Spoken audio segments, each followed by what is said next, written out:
2026 বিশ্বকাপে আর্জেন্টিনার বেশ কয়েকজন তারকা ফুটবলার বিদায় জানাবেন ফুটবলকে, আর তাদের জায়গা নিতে তৈরি হয়ে থাকবেন বেশ কিছু তরুণ তুর্কি। মেসি, এমি মার্তিনেজদের বিদায়ের বিপরীতে বিশ্ব ফুটবলে নতুন করে নাম লিখাবেন নিকো পাচ বা কার্বনির মতো খেলোয়াড়রা। আজকে আলোচনা করব আর্জেন্টিনার হয়ে 26 বিশ্বকাপের পর যারা অবসরে যেতে পারেন এবং একই সাথে প্রথমবারের মতো আর্জেন্টিনার জার্সিতে বিশ্বকাপ খেলতে পারেন যেসব তরুণ খেলোয়াড়রা। লিওনেল মেসি, আর্জেন্টিনার ফুটবল ইতিহাসে সবচেয়ে বড় অধ্যায় লিওনেল মেসি। 2026 বিশ্বকাপ হয়তো তার শেষ আন্তর্জাতিক মঞ্চ, কিংবা সেটা নাও হতে পারে। তবে বাস্তবতা বলছে এই বিশ্বকাপের পরই জাতীয় দলের জার্সিতে মেসির অধ্যায়ের ইতি টানার সম্ভাবনাই বেশি। বিশ্বকাপে মেসির পরিসংখ্যান অবিশ্বাস্য। আর্জেন্টিনার হয়ে সবচেয়ে বেশি বিশ্বকাপ ম্যাচ খেলা ফুটবলার তিনি। 26 ম্যাচে সরাসরি তার গোল কন্ট্রিবিউশন 22টি। 2014 ও 2022 দুই বিশ্বকাপেই গোল্ডেন বল জিতে নেওয়া মেসি একমাত্র খেলোয়াড়। 2022 বিশ্বকাপে তার নেতৃত্বেই আর্জেন্টিনা 36 বছরের অপেক্ষা গুছিয়ে তৃতীয় বিশ্বকাপ জেতে। বিশ্বকাপে 11 বার প্লেয়ার অফ দ্য ম্যাচ, অধিনায়ক হিসেবে সবচেয়ে বেশি ম্যাচ, এইসব রেকর্ড আর্জেন্টিনার জার্সিতে করে গেছেন মেসি। এমিলিয়ানো মার্তিনেজ, 2022 বিশ্বকাপের কথা উঠলেই সবার চোখের সামনে ভেসে ওঠে এমিলিয়ানো মার্তিনেজের দুর্দান্ত সেভগুলো। কোয়ার্টার ফাইনালে নেদারল্যান্ডসের বিপক্ষে টাই ব্রেকার, ফাইনালে ফ্রান্সের বিপক্ষে সেই ঐতিহাসিক সেভ, এই দুই মুহূর্তে আর্জেন্টিনাকে চ্যাম্পিয়ন বানিয়েছে।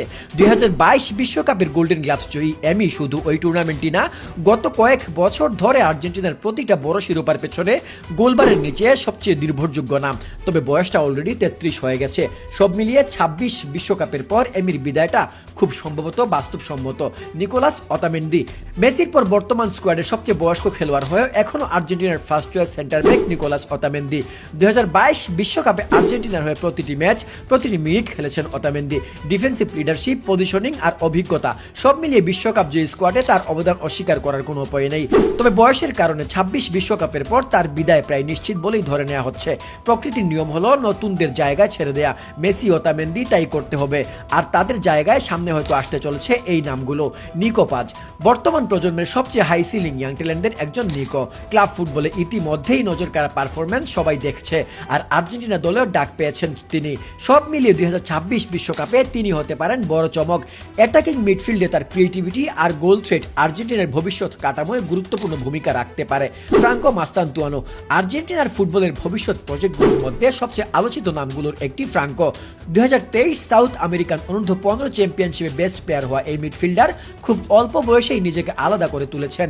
রিভার প্লেটের হয়ে ঘরোয়া সবকিছু জয়ের পর ইউরোপে রিয়াল মাদ্রিদ এখন নিয়মিত খেলছেন তিনি।